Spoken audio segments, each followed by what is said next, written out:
UOL Entrevista. Aqui você ouve na íntegra as entrevistas feitas por repórteres do UOL com artistas, políticos, empresários e muita gente interessante.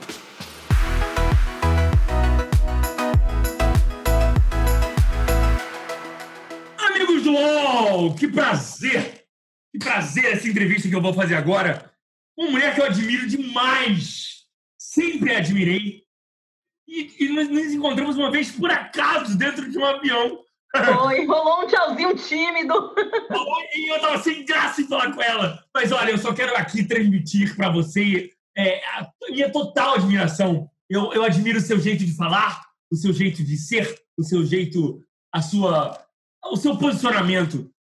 Com vocês, Maíra Azevedo, mais conhecido como Tiamá. Tiamá, muito obrigado. Léo, obrigada a você, fico muito feliz. Você sabe que quem trabalha com jornalismo de famosos costuma ter uma divisão de opiniões, e você é um cara que eu tenho um grande apreço, porque eu admiro o que você faz. Eu acho que a gente tem que compreender que quando você se torna uma pessoa pública, a sua vida se torna interessante para algumas pessoas, né? Por mais que isso às vezes seja doloroso, seja tenso, mas infelizmente ou felizmente faz parte do jogo, né? Então, assim, é importante que a gente tenha essa compreensão, e eu acho que você cada vez mais tem se tornado uma pessoa muito importante, ainda mais nas pautas que eu discuto, que eu defendo, como a questão racial, que eu vejo o quanto que você tem se dedicado para transformar esse debate em algo mais palpável e mais real na mídia brasileira. Eu acho que como eu fico impressionado, sabe, Tiamá? Como nós estamos ainda atrasados nessa questão, né? Como isso não deveria ser um debate na sociedade, né? Isso não deveria ser. Isso deveria ser uma questão já natural de que os negros têm que ter um espaço igualitário. Mas, infelizmente, a gente não vê isso. Você concorda comigo? Não, com certeza. A gente tem um problema, inclusive, matemático, porque somos nós a maioria da população. A população brasileira, na sua maioria, é formada por pessoas negras. Mas isso não reflete nos espaços de poder. E falar sobre isso não pode ser reduzido a um conceito bobo e antiquado de vitimismo ou de mimimi. A gente precisa falar sobre isso, porque é essa falta de representatividade, de representação de pessoas pretas nesses espaços, que faz com que a gente seja uma sociedade tão desigual e tão boba ainda, porque o racismo ele é um câncer social que impede que a gente tenha a possibilidade de conhecer novos talentos todos os dias, porque quando você tira de uma pessoa preta a oportunidade de ocupar aquele lugar por conta da cor da sua pele, você está tirando também da sociedade a oportunidade de conhecer alguém que pode transformar o mundo. Você está lançando um livro agora, me conta desse livro. Então, né? Eu vou até pedir para meu filho pegar. Aladê, pega ali um livro, menino, para eu mostrar. Como é o seu filho? Aladê é um nome africano, quer dizer o dono da coroa. Maravilhoso, maravilhoso. Isso é muito bom. Então, eu fiz uma coletânea de relacionamentos ordinários que eu tive, né? Então, como se livrar de um relacionamento ordinário. Que foi a ideia eu colecionei essas relações ordinárias que eu tive, porque eu acredito que a gente pode, Léo, aprender com o erro do outro, sabe? E aqui, nesse espaço, não é uma tentativa de ser uma professora, mas de socializar a informação, de contar como é que eu sobrevivi a essas histórias, quais foram as minhas iniciativas para poder ir aprendendo e mostrar para essas mulheres que a gente não pode continuar nem permanecer em nenhuma relação por conta da dependência afetiva, que ainda hoje é muito presente, muito perversa, que tira milhares de vidas de várias mulheres todos os dias. Dependência afetiva. Você está indo além do que eu imaginava, além do que eu tratava, que era a dependência econômica, que prende muitas mulheres a relacionamentos danosos, né? A relacionamentos que não levam a ninguém a lugar nenhum. Mas você fala em independência afetiva, quer dizer, que é o fato da mulher dizer que está solteira, né? Ela não aceita. Ela acha que o casamento é uma resposta à sociedade que você é bem-sucedido emocionalmente, talvez. Não é nem que ela não aceite, existe uma cobrança, Léo, observe. Né? Você deve ter amigos homens e mulheres. Um homem de 30 anos, quando ele casa, todo mundo acha que ele casou muito cedo.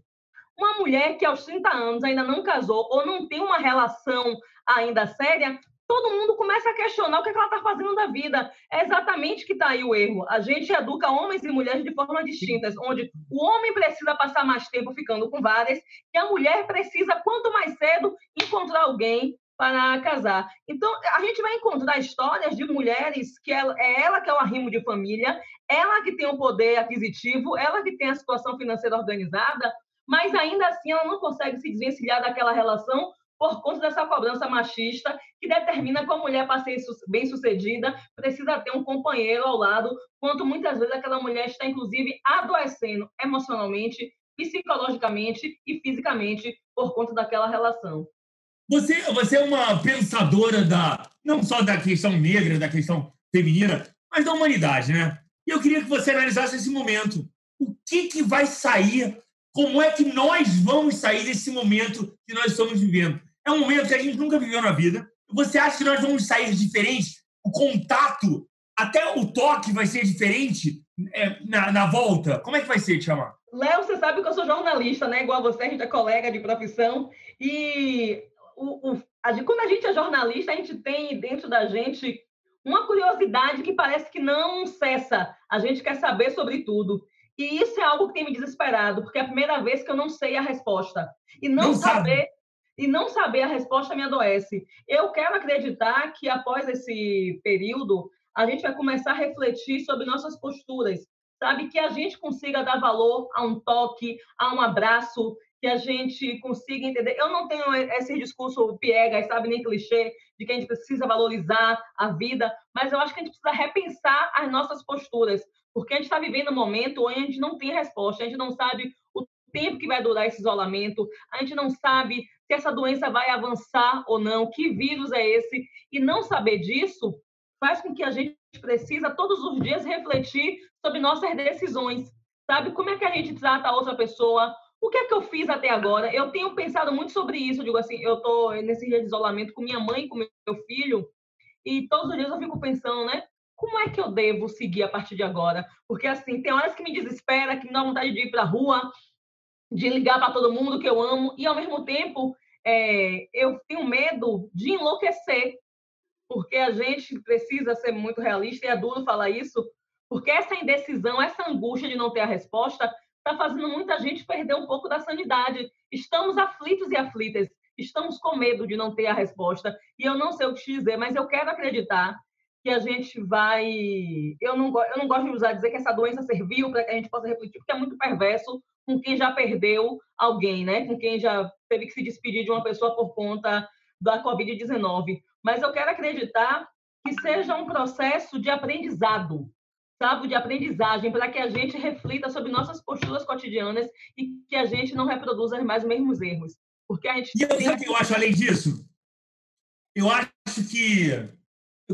quero entender o que vai surgir, o que vão surgir dos relacionamentos de pessoas que passaram a conviver 24 horas por dia com uma pessoa que, olha, que muitas vezes você convivia só o boa noite, o bom dia, e depois passava o dia inteiro fora trabalhando e voltava. Você tinha um relacionamento quase superficial, como você era casado, né?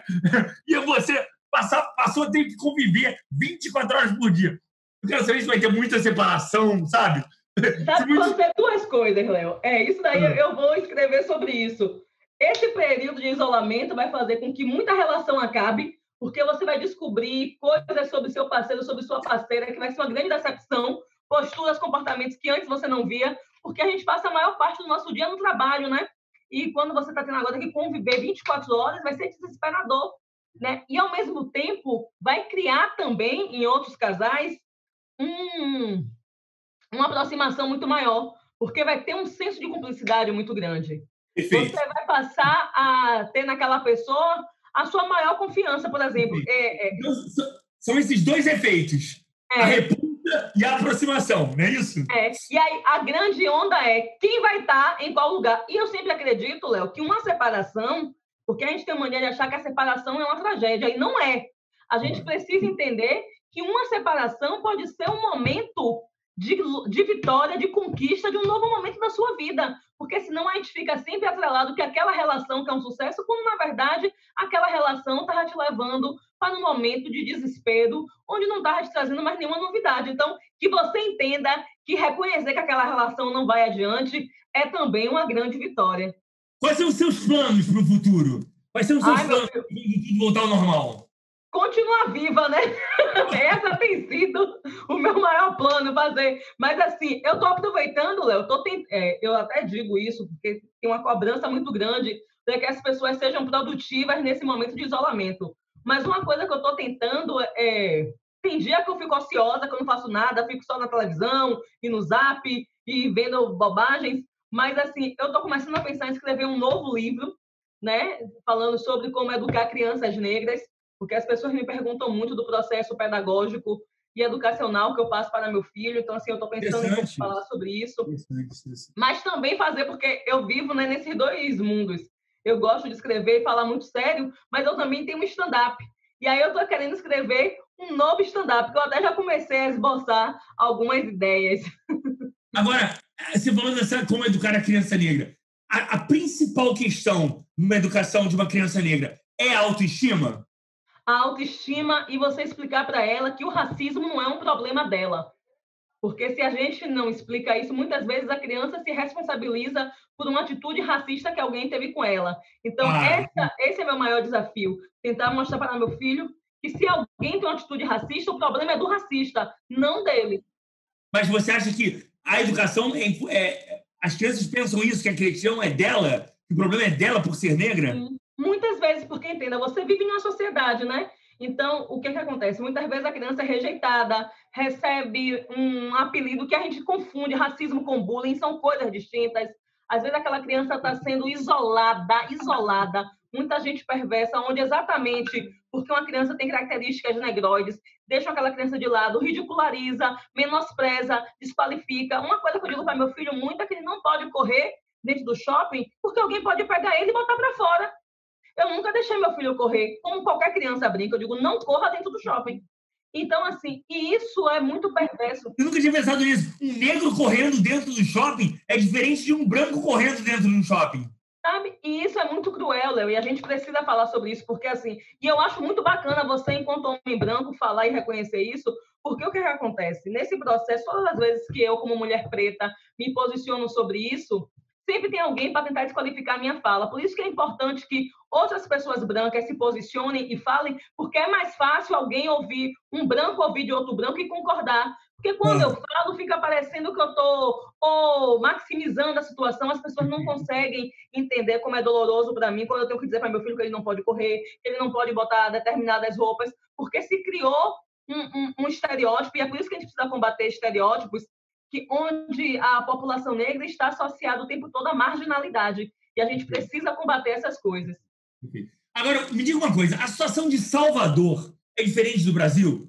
Porque quando eu fui a Salvador, eu vi uma situação muito mais igualitária, sabe? Eu me senti num país muito mais igualitário em relação ao negro, Eu vi o negro numa posição social, e eu vi o negro muito mais representado na televisão, das vezes que eu fui aí. Talvez eu esteja enganado, amor, mas eu senti que Salvador sabe valorizar muito melhor a sua população negra do que o resto do Brasil. Eu estou errado? Como diz Yuri Massal, lê do engano, sim, está enganado. E é muito triste falar isso, sabe, Léo? É lógico que a gente tem alguns avanços. Eu mesmo apresento o Carnaval de Salvador, já foi o 2º ano esse ano, mas ainda assim a representação é muito ínfima. O que acontece? Aqui em Salvador, nós somos 86% da população negra.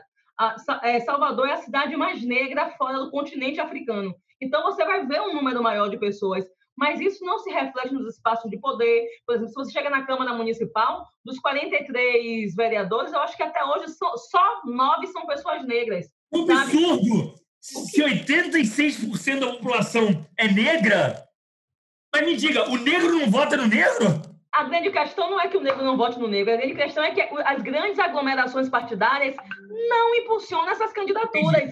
Não há candidatos negros. Pois é, então o que acontece? Para cair, inclusive, nessa pegadinha que as pessoas começam a acreditar que preto não vota em preto. Você não pode votar naquilo que você não vê.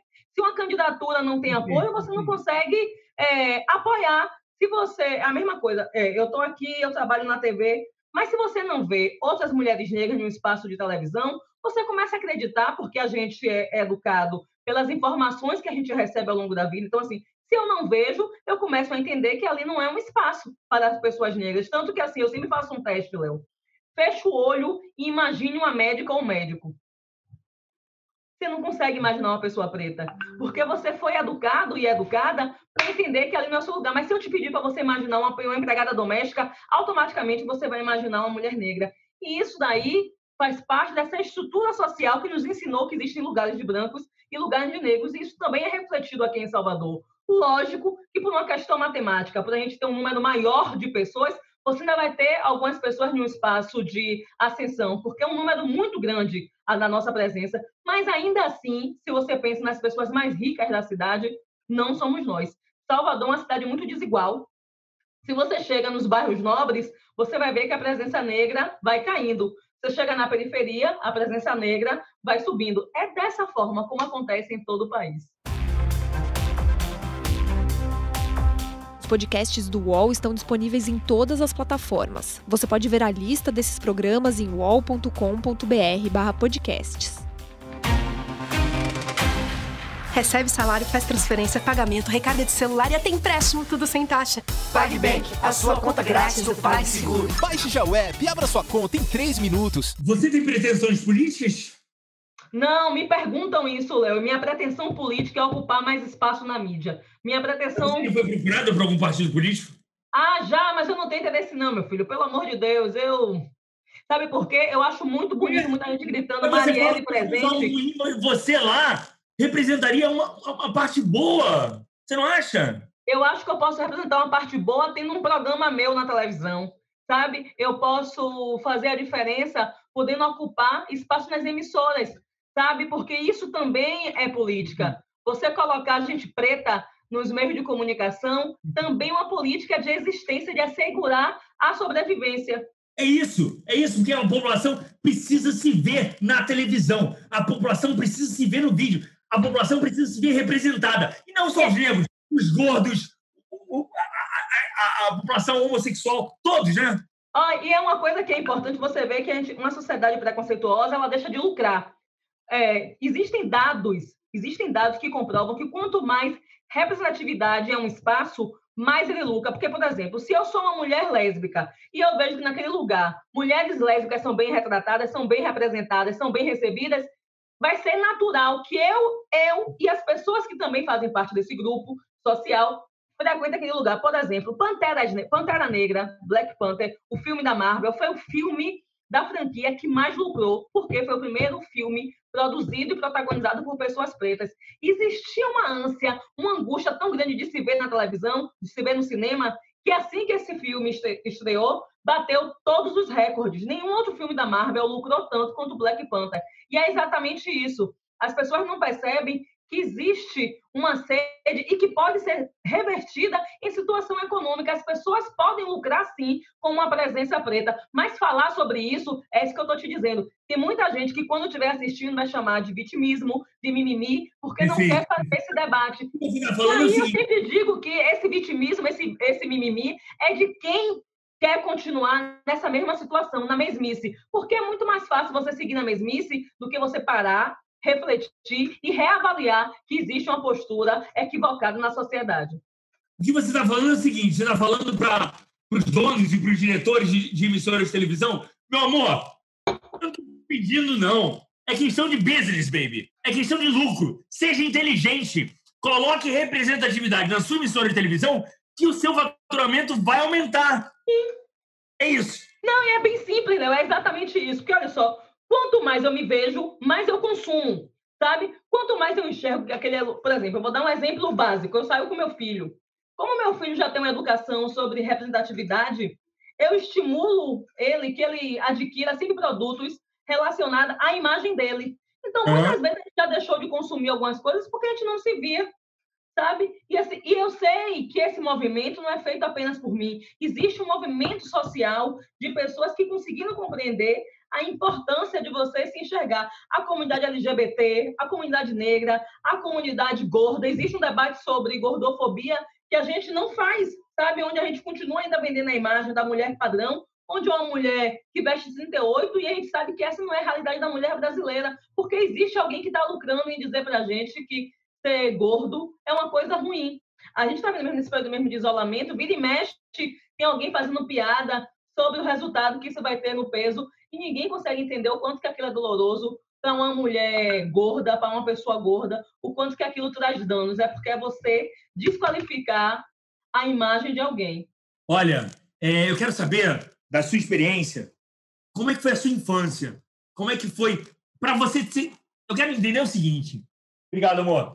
Para você, para ter sido criada, essa pessoa maravilhosa que você é, eu quero entender como é que foi a sua criação, a sua mãe, como é que esse ser Minha mãe é maravilhosa. Eu tive uma criação muito rígida, né? Eu saio dessas estatísticas muito rígida mesmo. Eu tive aquela criação de que filho não podia se meter na conversa de adulto, sabe? Que a gente tinha horário para as coisas. Só que assim, Léo, é importante a gente falar, eu fujo das estatísticas, né, das famílias negras. Eu venho de uma família estruturada, eu tenho mãe, pai e irmã. A minha família nuclear são apenas 4 pessoas, e isso já é algo, né, fora do normal. Mas seus pais, eles tinham formação superior? Sim, minha mãe é professora, meu pai tem várias formações. Meu pai é contador e meu pai é advogado. Só que eu sempre morei na periferia. Eu moro em Plataforma, subúrbio ferroviário de Salvador. Mas aí, o que é que meus pais fizeram? Meus pais tiveram uma escolha de morar na periferia, mas dar educação de qualidade para mim e para minha irmã. Então, assim, eu sempre estudei em escola particular, e foi exatamente por viver nesse ambiente... Escola particular onde a maioria era branca. Isso. Então, o que acontecia? Muitas vezes, eu era hostilizada, porque eu era preta e a pobre, sabe? Eu estudava na escola particular, então, assim, meu pai sempre teve carro, mas era sempre um carro muito popular, né? Um carro inferior, então as pessoas davam risada. Minhas coleguinhas iam para Disney. Eu nunca fui na Disney até hoje, nunca fui, não tenho ideia de como é a cara de Mickey Mouse.